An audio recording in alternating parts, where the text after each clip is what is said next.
여러분 팍스 로마나라는 말을 들어본 적 있으시죠? 여러분 대부분의 사람들이 이 단어에 대해서 잘 아시리라고 생각됩니다. 팍스 로마나라는 이 말은 로마 제국이 광활한 지역을 다스리면서 그 당시에 가졌던 그 로마의 평화란 그런 뜻으로 관용어처럼 그렇게 쓰여지는 말입니다. 여러분 이 시기에는 이 고대 로마 제국이 세계를 제패하고 난 이후에 약 180여 년의 그런 기간을 지칭하는 것입니다. 그런데 이때 그 초대 황제였던 이 아우구스투스가 통치하던 시기 때부터 시작되어서 이때를 아우구스투스의 평화, 그래서 팍스 아우구스투스라고도 하지만 더 널리 알려지고 또 우리가 잘 아는 것이 팍스 로마나입니다. 그래서 로마의 평화라고 하는 것은 이 로마 제국이 전쟁을 통한 이 영토 확장을 최소화하고 또 오랜 평화를 누렸던 이 고대 로마 역사상 유례없는 이 태평성대의 기간이었다는 점에서 우리가 오늘 함께 보았던 이 본문의 그 시기, 이곳과 참 비슷한 그러한 점이 있어 보인다는 것입니다. 여러분 우리가 지난번 8번째 사사 이 입다에 대해서 함께 살펴보았었는데 입다는 그가 활동한 기간이 6년밖에 되지 않았습니다.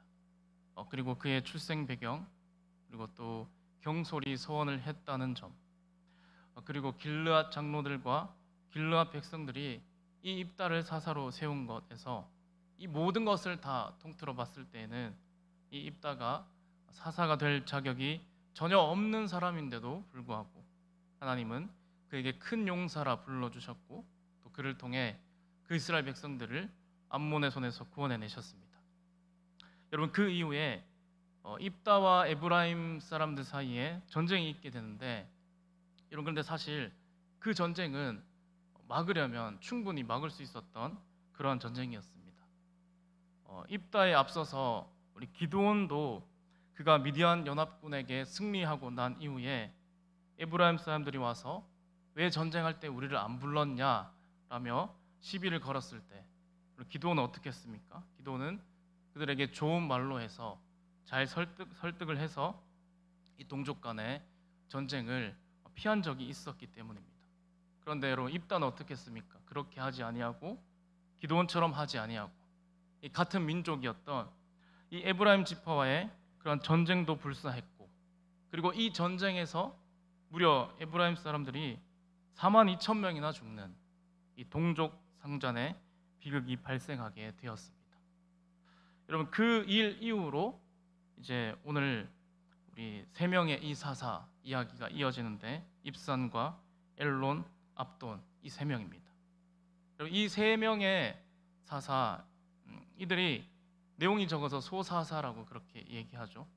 이 세 명의 사사들이 다스렸던 그 기간을 보게 되면 총 25년입니다. 그러니까 입산이 7년이고 엘론이 10년이고 압돈이 8년. 이 에브라임 지파와 입다와의 그러한 전쟁 때문에 이 동족 간의 피비린내나는 이러한 전쟁을 치르고 나서 이 25년의 그 평화의 기간이 이 이스라엘에 있었다는 것입니다. 여러분 우리가 삶을 살아가다 보면 결혼식이나 혹은 장례식 같은 이 집안의 큰 일을 겪고 나면 긴장이 풀리면서 매우 피곤하게 되죠. 그러면 하루나 이틀 정도의 이런 휴식 시간을 가지게 되면 재충전할 수 있게 됩니다. 여러분 오늘 본문에 이 세 명의 소사사들이 다스렸던 기간이 바로 이렇게 그 큰 일을 치르고 난 후에 그 뒤에 잠깐 오는 이 평화의 시간, 잠시 쉬는 시간을 갖는 것과 같다는 것입니다. 여러분 오늘 우리가 이들이 다스렸던 그 기간을 함께 먼저 살펴보길 원합니다. 여러분 우리 먼저 본문에 가장 먼저 등장하는 사람이 누구죠? 그가 입산입니다. 이 입산이라는 이름의 뜻은 날렵한 자인데 여러분 그의 출신이 어디입니까? 베들레헴 사람이라고 합니다. 여러분 고대 근동에서 이 베들레헴이라고 하면 유명한 곳이 있죠. 우리가 잘 아는 곳 바로 유대 땅 베들레헴. 다윗의 동네, 예수님이 태어나신 곳, 바로 그곳을 베들레헴이고, 그곳이 베들레헴이고, 또 다른 곳이 있는데 그곳은 북쪽입니다. 북쪽 스불론 땅에 베들레헴이 또 있습니다. 네, 여러분, 여기 대부분의 성경학자들이 지금 입산이 있었던 곳, 바로 그 출신 지역, 바로 이곳이 유대 땅 베들레헴이 아니라 바로 북쪽 스불론 땅의 이 베들레헴으로 추정하고 있습니다. 그리고 이 입산에 대한 주요 기록은 이런 9절에 나옵니다. 우리 함께 보시게 되면, 그가 아들 30명과 딸 30명을 두었더니 그가 딸들을 밖으로 시집 보냈고 아들들을 위하여는 밖에서 여자 30명을 데려왔더라 라고 기록합니다. 여러분, 이 기록은 우리 앞서서 보았던 사사기 10장에 등장했던 야일과 매우 비슷한 그러한 기록입니다. 그리고 사사기 10장 4절에 보면 이 야일에게는 아들 30명이 있어 그들이 어린 나귀 30을 탔고 성읍 30을 가졌다라고 그렇게 기록되어 있습니다. 그래서 기록된 것이 매우 비슷하죠.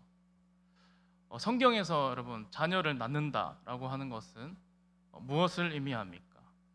바로 성경에서 자녀를 낳는다라고 하는 것은 이 하나님께로부터 받는 복을 의미하는 것입니다. 그래서 야일 시대에 아들 30, 어린 나귀 30, 성읍 30을 가졌다라는 것은 이렇게 하나님께서 부를 주시고 또 명예도 허락해 주시고 또 집안이 자녀가 잘 되는 그러한 것을 허락하신 것과 같다라고 그렇게 볼 수 있습니다. 그래서 여러분, 오늘 본문에서도 이와 마찬가지로 이 입산이 아들 30명, 이 딸 30명, 그러니까 합하여 총 자녀를 60명이나 둔 것이죠. 그래서 입산 또한 그 앞선 야일처럼 하나님께서 주시는 이 땅에 복을 누리며 살았었다라고 그렇게 말할 수 있습니다. 자, 그런데 여러분, 이 입산의 경우 다른 한편으로 복을 누리고 자녀를 많이 낳고 그렇게만 살았다라고 평가하기에는 오늘 9절 말씀은 참 찜찜한 구석이 있습니다. 왜냐하면 이 아들 30, 딸 30, 자녀를 많이 낳은 것은 좋습니다. 하나님의 복이라고 말할 수 있겠지만, 그러나 그가 그 딸들을 어디로 보냈습니까? 밖으로 시집 보냈고 또 아들들을 위해서는 밖에서 여자 30명을 데려왔다라고 하는 그 말 때문입니다. 여러분, 고대에는 이렇게 아들이나 딸들의 그 정략 결혼을 통해서 그 국가를 안정적으로 운영하기 위해서 이러한 일들을 참 많이 했었습니다. 지금 이스라엘의 그 입산 역시 이 주변 국가의 그 평화를 유지하기 위해서 어떻게 합니까? 그의 딸들, 그의 아들들을 이렇게 정치적으로 이용한 것을 우리가 볼 수 있습니다. 그러니까 이 입산의 그 모습은 정략 결혼을 했었던 솔로몬의 모습과도 참 닮아 있다라고 볼 수 있습니다. 여러분, 하나님은 신명기 7장에서 이스라엘 백성들에게 가나안 땅 들어가면 거기서 해야 할 일, 그러니까 그 가나안 땅에 있는 이방 민족들 7족속이 있었죠. 그러한 족속들을 너희는 불쌍히 여기지도 말고 또 그들과 어떤 언약도 맺지 말고 또 특히 그들과 혼인도 하지 말라라고 그렇게 말씀하십니다. 신명기 7장 3절에 보면 또 그들과 혼인하지도 말지니 내 딸을 그들의 아들에게 주지 말 것이요 그들의 딸도 내 며느리로 삼지 말 것은 그가 내 아들을 유혹하여 그가 여호와를 떠나고 다른 신들을 섬기게 함으로 여호와께서 너희에게 진노하사 갑자기 너희를 멸하실 것임이니라 라고 기록합니다. 그러니까 여러분, 하나님께서는 이렇게 이방 민족들을 경계하고 그들과 언약을 맺거나 혼인하지 말라고 하는 것은 바로 그런 이유가 있었기 때문입니다. 이스라엘 민족이 아닌 밖에서 다른 이방 민족들의 그 딸들을 데려오게 되면 여러분, 그들만 오는 것입니까? 아닙니다. 그들이 올 때 거기에 함께 있었던 이방 신들, 우상들, 그런 것들이 함께 오는 것이고 그것이 앞으로 이스라엘의 발목을 잡게 될 것임을 하나님께서 그것을 우려하여 이렇게 말씀하셨던 것입니다. 하나님은 이러한 위험성 때문에 바로 이렇게 통혼하는 것에 대해서 참 우리의 입장에서 봤을 때는 좀 과하다 또는 심하다 할 정도로 이렇게 분명하고도 강하게 말씀하신 것입니다. 여러분, 입산이 사사가 된 지 7년 만에 죽었고, 이어서 스불론 사람 엘론이 사사가 되어 10년 동안 이스라엘을 다스리게 됩니다. 여러분, 엘론에 대한 기록은 이 사사기 전부를 통틀어서 참 가장 간단한 그런 내용입니다. 그러니까 그는 이스라엘의 사사가 되었고 10년 다스렸고 스불론 땅 아얄론에 장사되었더라 라는 그 내용이 전부입니다. 그러니까 여러분, 엘론은 별로 특이사항 없이 10년간 사사로 다스렸는데, 이것은 그의 시대 10년 동안 외적이나 다른 이방 민족의 침입 없이 지냈던 평화의 기간, 바로 10년을 말하는 것입니다. 그리고 이제 이 소사사의 마지막으로 압돈이라는 사람이 등장합니다. 여러분, 그에 대한 설명은 어떻습니까? 압돈은 아들 40명 그리고 손자 30명 있었고, 이들이 총 70명인데 그들이 어린 낙이 70마리를 탔다라고 그렇게 말씀합니다.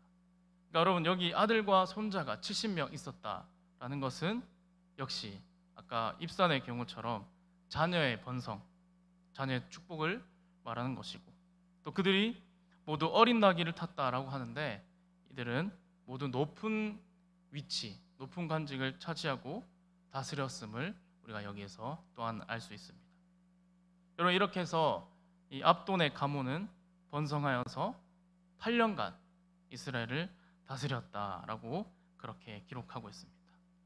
그래서 여러분, 오늘의 이 본문에서는 바로 입다 이후에 이제 13장 삼손 이야기로 들어가기 전에 여러분 있었던 이 25년의 평화의 기간에 대해서 이렇게 말하고 있습니다.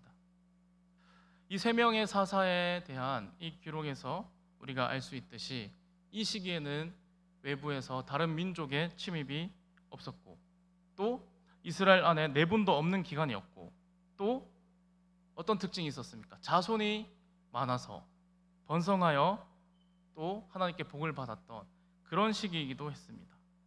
그래서 여러분, 이렇게 전체적으로는 그 25년의 총 기간이 평화롭고 평안한 시기, 또 입산의 경우에서 보듯 자신의 욕심 때문에 하나님의 말씀을 듣지 않고 자녀들을 이용해 정략 결혼을 하기도 했지만, 바로 이 25년은 평화의 기간이었다고 말하는 것입니다.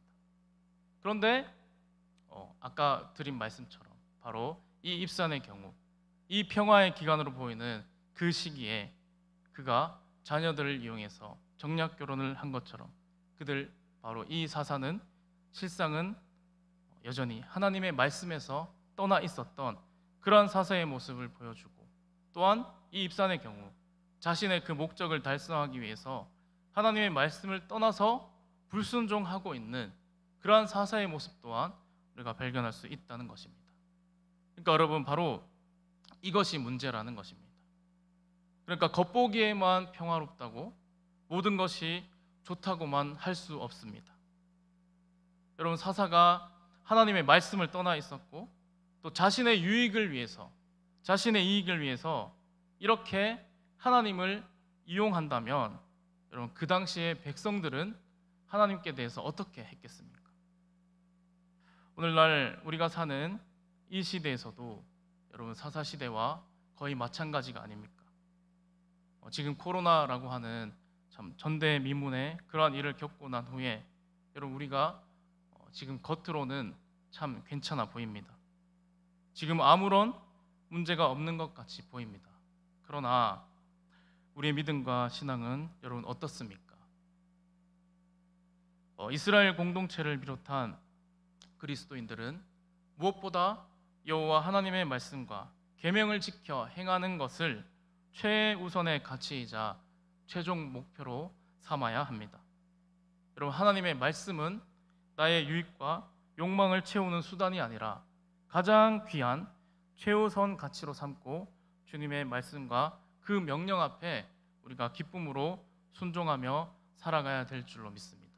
오늘 이 시대를 살아가는 우리가 여러분, 입산과 같이 그렇게 하나님의 말씀을 떠나서 자신의 유익대로만 하는 것이 아니라 바로 오늘 우리가 하나님의 말씀을 최우선 가치로 여겨서 주의 말씀을 듣고 믿음으로 순종할 수 있는 저와 여러분들이 되시기를 간절히 소망합니다. 우리 함께 기도하겠습니다.